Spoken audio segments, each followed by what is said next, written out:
What's going on, my peoples? Welcome back to the channel. Welcome back to a series I'm calling Stress. If you haven't watched any of the previous videos before, then I suggest you go back and watch those before you watch this one. But let's do a quick recap for everybody who has been keeping up with the series. Part 1, we talked about the S, which is stepping back. Part 2, we talked about the T, which is talking it over. Part 3, we talked about the R, which is recommitting to the plan.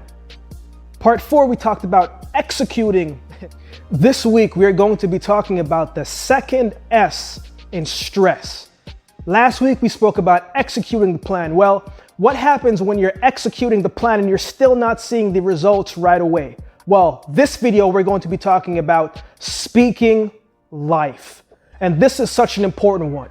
In stressful moments, when we focus too much on the stress of what's going on around us, we can get so caught up in that we actually have a way of discouraging ourselves without even saying a single thing, right? Because when we don't speak life into our dreams, our hopes and aspirations, we choose negative thoughts by default. Look, I want to give you a quick story, right? So for those who have been paying attention and just following my journey so far, whether in the athletic field or whether my speaking career, then you have known that there were stages of my life when my mother and I were homeless.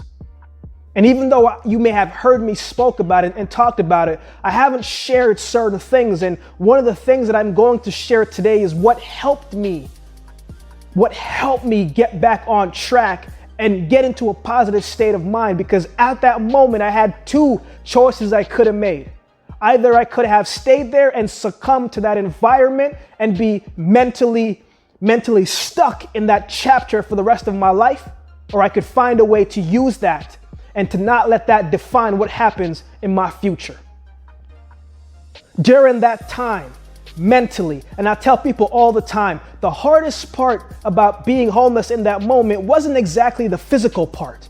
Yeah, no, I want you to understand, like, that wasn't exactly the hardest part. Yes, it sucked to be hungry at nights, right? Like, all that stuff, absolutely. But the hardest part about not being stuck in that position mentally for the rest of my life was every single day reminding myself that this was going to pass, reminding myself that if I continue getting up and showing up, that good things were going to happen, reminding myself every single day that I was worthy of success, that I was going to succeed. Sometimes the hardest things is telling yourself everything that you know that you're supposed to be in a circumstance, in a situation that makes it highly unlikely for that to happen. Every single day, if you find yourself in a stressful moment, anytime you're in a stressful moment, I want you to take a step back. You know what? Let's do this.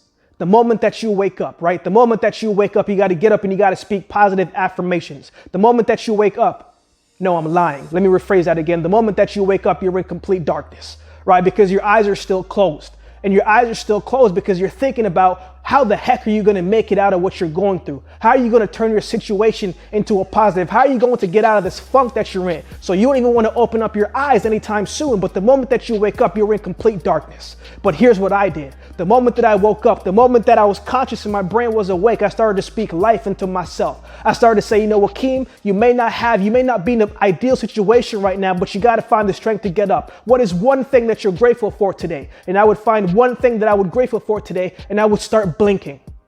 And then I would say, you know what, Akeem, even though you aren't where you want to be, but man, you have a lot of things going on great for you. You got some good things in your corner. You got life. Whew. I said you got life. Life in itself is a gift, Akeem. Remember that. And after I said that, I would say, you know what? You may not be where you want to be, but you can get up today. Right? Athletically, you have some good things going on. You may not be the smartest guy, but your work ethic is at the elite level. You got to outwork the situation that you're in. Come on, Akeem. Come on, big dog. Come on, get up now. Because once you get up, you can find the strength to keep going and develop the momentum. And I started to think to myself, I said, man, I am enough. I am strong. I am smart. I am gifted. I can do this. I just have to find what I know is inside of me, and I got to dig deep and start thinking of those things every single day. Every moment I was speaking life into myself until I found myself getting up off the floor that my mom and I was living on, staying on a mattress, and I got up and I knew That if I could get up, that I can continue pushing. I can continue finding the strength to move forward. And every single time that I was walking, I would say, you know what, Akeem, this is not your circumstance. It's just a stop in your life. This is not where you're going to end up. Why? Because God created you to do great things in this world. You are special. You are special. You are special. You can do this. You will do this. You must keep going. You must get up. You must get up. You must get up. You must get up.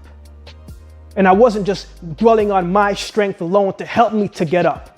Because when I got up, my mom got up. When she got up, I got up.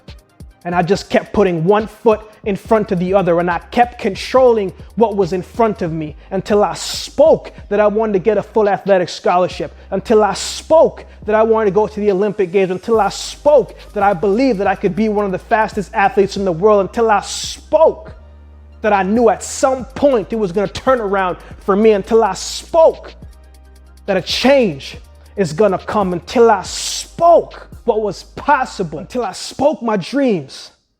I couldn't see the steps to get them, but I knew if I continued to speak it, if I continued to say it, if I continued to speak and to say and to speak and to say and to speak life and to try to make it a reality, that is when certain doors started opening up.